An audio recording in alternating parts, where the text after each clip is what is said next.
Hello everyone, नमस्कार। Welcome back again to Amy 5। मैं आपका एजुकेटर सैयद शाहबाज दिल से स्वागत करता हूं हमारे एमी 5 चैनल पे। तो जैसा कि आप सभी लोग जानते हैं दोस्तों, जब भी मेरी आवाज़ आती है चैनल पे तो मैं कोई ना कोई जो है एक प्रोफेशनल कोर्स करियर अपॉर्चुनिटी के बारे में ही बात करता हूं। तो उसी सीरीज़ को कंटिन्यू करते हुए आज जो मैंने लेकर आया हूं वो बात करेंगे career in logistic in supply chain management दोस्तों। जी हाँ, लॉजिस्टिक होता क्या है, सप्लाई चेन मैनेजमेंट होता क्या है, कई सारे बच्चों के कुछ नया टर्म लग रहा होगा।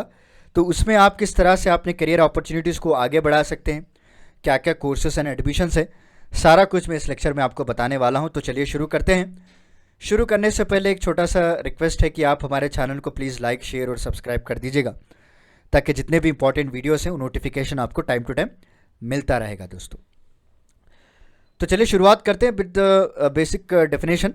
Supply chain management is nothing but दोस्तों, जितने भी गुड्स एंड सर्विसेज हैं एक फैक्ट्री से लेकर कंज्यूमर तक किस तरह से पहुंचते हैं वो इंपॉर्टेंट है। जी हाँ, it's a flow of goods and services from supplier to consumer. Consumer कौन है? मैं और आप। और सप्लायर कौन है? जो भी फैक्ट्रीज हो गया, गोडाउन्स हो गए, ओके, जो भी सप्लाई करता रहता है सारे रॉ मटेरियल्स को, या फिर जितने भी वहाँ से लेकर एंड प्रोडक्ट तक। और जितना भी जो बिजनेस होता है ना, उसमें किस तरह से स्टोर किया जाए, कहाँ कहाँ रखा जाए, राइट, ताकि कंज्यूमर का जो प्रोडक्ट है वो एक अच्छा सा प्रोडक्ट उसको हाथ में मिल सके दोस्तों। फॉर एग्जांपल ले लीजिए आप रॉ मटेरियल्स या फिर वेजिटेबल्स ले लीजिए, ओके। उसके लिए कोल्ड स्टोरेज होना बहुत ही इंपॉर्टेंट है। अगर वेजिटेबल्स को जल्द से जल्द लोगों तक ना पहुँचाए तो ख़राब हो जाएंगे, right? तो उसको स्टोर करने के लिए कोल्ड स्टोरेज बनाया जाता है। तो सारा कुछ मैनेजमेंट होता है दोस्तों इसके पीछे, तभी जाके आपको जो कॉम्पिटिटिव एडवांटेज मिलता है मार्केट प्लेस में। 1982 में सप्लाई चेन मैनेजमेंट जो है एक टर्म यूज़ किया गया था बाय केथ ओलिवर, ओके, याद रख लीजिए, ये एक जनरल नॉलेज है। उसके बाद आता है logistic management. Logistic management is nothing but वो एससीएम का ही एक पार्ट है, सप्लाई चेन मैनेजमेंट का ही एक पार्ट है, जहाँ पे डिज़ाइन हो गया, किस तरह से गुड्स को स्टोर किया जाए, ओके, क्या क्या टेम्परेचर्स पे रखा जाए, राइट, और कब तक पहुँचाया जाए कंज्यूमर तक, उसके रिक्वायरमेंट्स क्या हैं, सारा कुछ लॉजिस्टिक देखता है दोस्तों, राइट।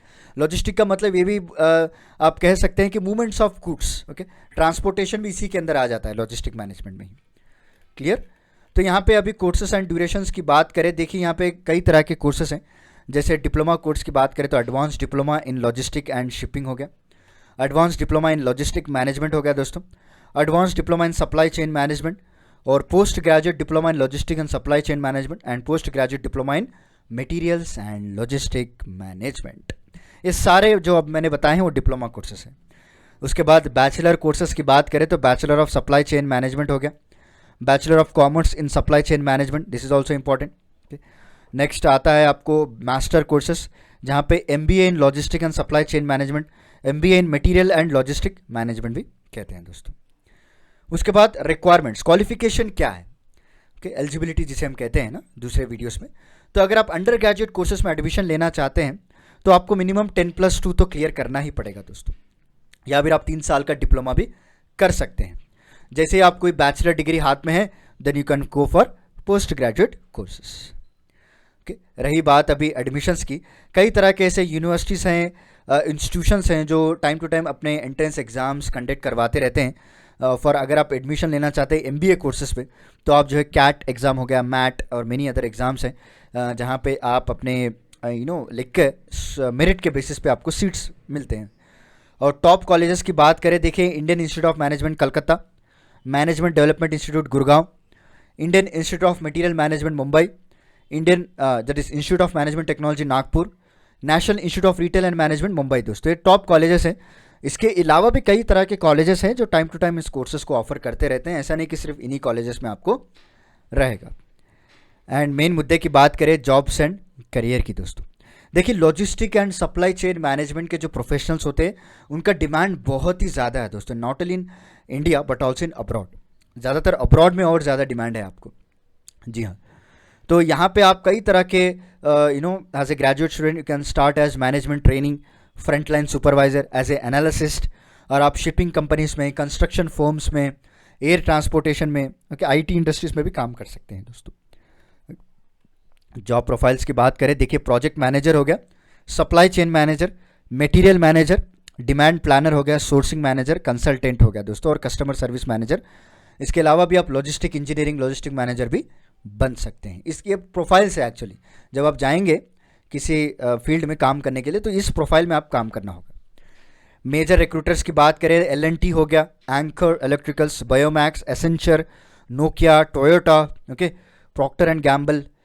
तो ये मेजर रिक्रूटर्स है जहाँ पे आप अपने करियर को आगे बढ़ा सकते हैं। इनफैक्ट टोयोटा में मैंने काम भी किया है इन प्रोडक्शन प्लांट, यहाँ बेंगलुरु में भी है, इन बिडदी बोल के एक एरिया है यहाँ पे बेंगलुरु में, आउटस्कर्ट्स ऑफ बेंगलुरु। तो we worked in this supply chain management also के टोयोटा में।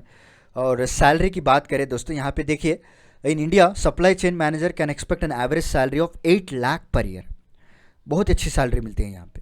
जैसे जैसे आपका एक्सपीरियंस बढ़ता जाएगा वैसे वैसे आपकी जो सैलरी वो 10 to 11 लाख पर ईयर भी जा सकती है। अगर आप लॉजिस्टिक मैनेजर की तरह काम करना शुरू किया है तो आपकी सैलरी शुरू होगी 5.5 लाख पर ईयर दोस्तों। जी हाँ, तो देख रहे हैं कितना डिफरेंस है। तो दोनों में भी अच्छी सैलरी है। तो this is about the overview, basic idea of supply chain management and logistic management. तो चलिए मिलता हूँ मैं आपको अगले लेक्चर में कुछ इंटरेस्टिंग टॉपिक के साथ। तब तक के लिए धन्यवाद दोस्तों।